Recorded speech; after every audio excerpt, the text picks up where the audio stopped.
Can you believe this? There's a place where the sun can set and then show up again. Not a magic trick, not a camera effect, and definitely not some made-up story for fun. All you have to do is stand in the right spot and go up to the right height, and sunset shows up one more time. It's one of those moments that makes you realize, at Burj Khalifa, things that feel familiar, light, wind, time, can suddenly feel completely different. Burj Khalifa is in downtown Dubai, UAE, right next to Dubai Mall and the man-made lake where Dubai Fountain is. The tower stands over 2,700 feet tall, and it was built in about 6 years, from 2004 to 2010. To create this massive structure, they used about 11.65 million cubic feet of concrete and 55,000 tons of steel for the main structural framework. But Burj Khalifa isn't famous just because it's tall. It's famous because of how they solved the problem. From wind, foundations, materials, to turning the entire tower and the space around it into a giant stage of light and motion. And when you look at Burj Khalifa that way, you start to realize one thing. Height is just the result. What's far more interesting is how they pulled it off. How does a building over 2,700 feet tall stand firm against desert wind? Why do decisions that sound so backwards end up turning it into an icon? And most importantly, there are details you've seen 100 times, but never really looked at. And now, let's explore the fascinating things this tower has to offer. Buttressed core, a central core plus 3 supporting wings. If Burj Khalifa were a body, it wouldn't be standing on a spine alone. It stands on a spine plus 3 shoulders extending outward. The central core is like the main pillar, and the 3 wings are like 3 strong friends standing on 3 sides, each one leaning in to keep you from falling. Here's the smart part. Instead of forcing all the load into one straight line, the tower splits the load in 3 directions. Wind pushes from any side, it hits a wing, gets resisted, and the force transfers back to the core. And just to be a little funny, if most towers are like standing alone in the wind, Burj Khalifa is the type that never goes anywhere without backup. The Y shape cuts wind and optimizes space. From above, Burj Khalifa looks like a giant Y. And that Y isn't just there to look fancy. For wind, if you hold a flatboard into the wind smacks it, bam, you feel it immediately.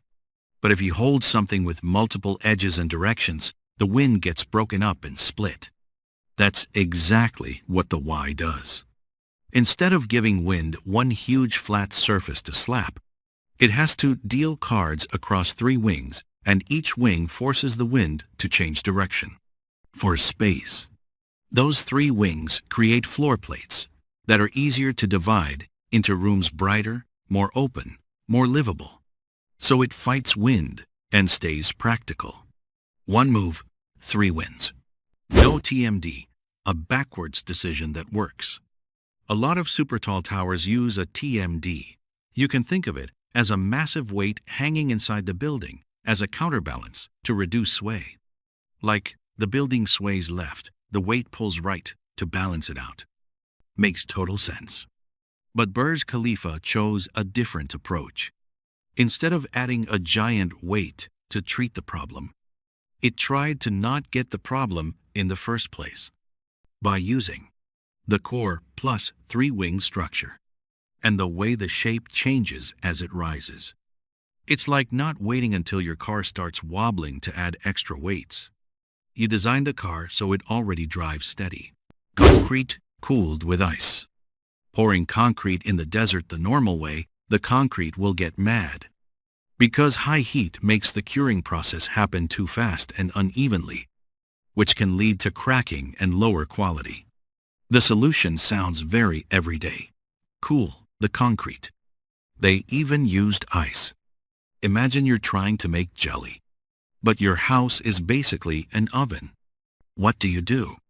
You've got to get it into the fridge right from the mixing stage. Same idea here. If you want the concrete to behave, you cool it first, pumping concrete to record-breaking heights. Cold concrete is hard enough, but harder than that is getting it up into the sky. Pumping concrete upward is like trying to drink bubble tea through a straw that's over 2,600 feet long. Halfway up, even the tapioca pearls would quit their job. And yet during construction, Burj Khalifa set a record for pumping concrete to heights never done before. It wasn't just pouring concrete. It was a whole problem of pumping pressure, timing, temperature, and material quality by the time it arrives up there. Mess up one piece, and everything turns into the concrete version nobody wants. Over 190 deep foundation piles in desert ground. A building over 2,700 feet tall sitting on sand sounds a little risky.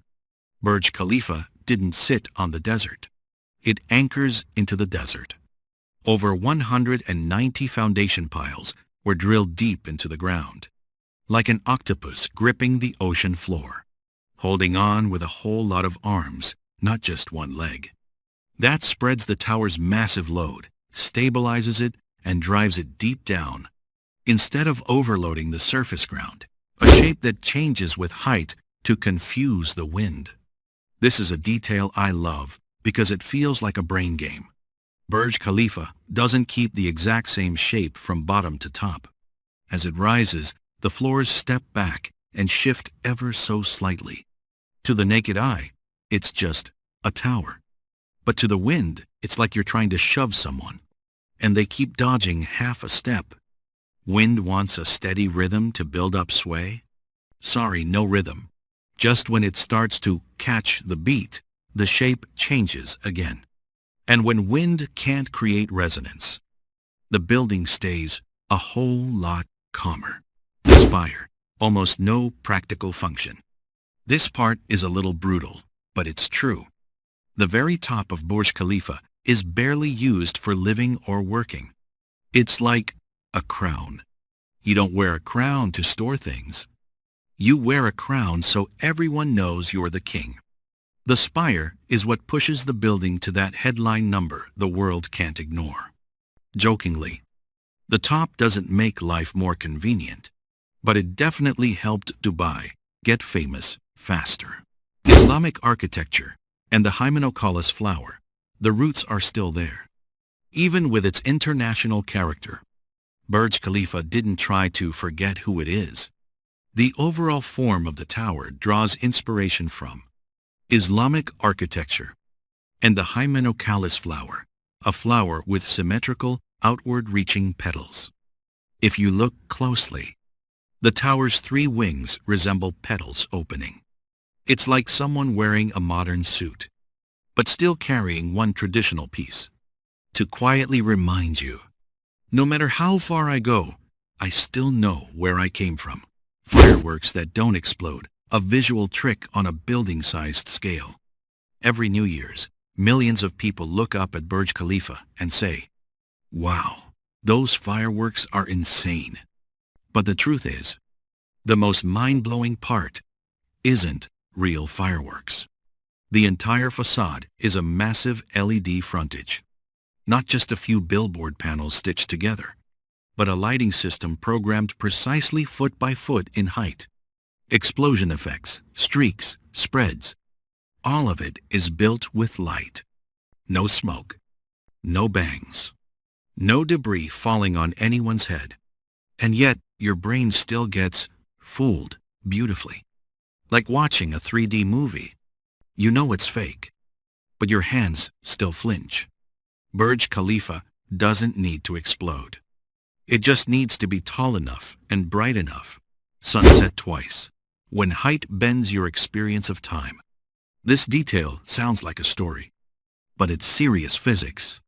The higher you stand, the farther your horizon reaches. So if you watch the sun set from a lower level, then quickly go up to a higher observation deck. you'll see the sun set one more time. Not because the sun comes back, but because you just stole a few extra minutes of light. It's like standing on a hill. It's already dark at the bottom, but up top, it's still bright. Burj Khalifa just does that on a over 2,700 feet scale. The fountain at the base, a supporting stage that's anything but small. Right below Burj Khalifa is Dubai Fountain. A fountain that, on its own, would be enough to become a city landmark. Its water jets can shoot up to about 500 feet, about the height of a 50-story building. This fountain isn't part of the tower itself, but it was designed to perform on the same stage as Burj Khalifa. Up high, light, LEDs, form. Down low, water, music, movement. Like a concert. Burj Khalifa is the lead singer. Dubai Fountain is the backing band. And if you remove either one, the show just isn't the same. The quiet stuff, what keeps this giant machine alive. There are things about Burj Khalifa that never make it into check-in photos. But without them, the building would look exhausted fast. The air conditioning system produces tens of millions of gallons of condensation water each year, and that water is used to irrigate plants and maintain landscaping. The temperature between the base and the top can differ by nearly 30 degrees Fahrenheit. In other words, in the same building, you might need a jacket up high, while it's still hot down below. And to clean the entire glass exterior of Burj Khalifa, maintenance crews can take months for a full cycle. Not glamorous details, but they're exactly what makes Burj Khalifa not just tall, but actually operable every day. The most famous part is the least used. The top shows up in every photo, every poster, every promo video. But the irony is, it's the part that serves daily life the least. No apartments, no offices, no ordinary routines. It's like a championship trophy. You don't use it to eat dinner. You put it in the highest spot so everyone can see it. Built to break records, not because people needed it. Let's be honest for a second. Humans don't truly need a building that tall to live, work, or function day to day. But humans do need a milestone. Burj Khalifa wasn't built because of a space shortage, but because no one had gone that high before. It's like climbing Everest. No one needs to live up there. But when someone reaches it, the whole world watches. Burj Khalifa isn't just a tall building. It is a way of playing with the wind. A visual trick built with light. A place where sunset can appear more than once. And proof that humans sometimes build not just to use, but to be remembered. The more you learn, the more you realize. Burj Khalifa isn't telling a story about height. It's telling a story about ambition, choices, and the trade-offs behind them. Out of everything you just heard, which detail surprised you the most? Sunset twice?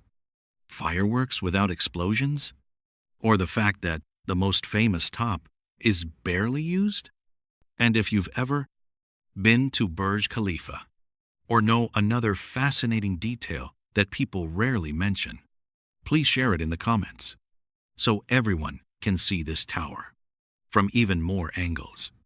If you like how we tell stories about famous structures, not just how tall it is, but why it made the whole world look up, then subscribe so you don't miss the next episodes. Because out there are still so many structures where, once you know the story behind them, you'll never look at them the same way again.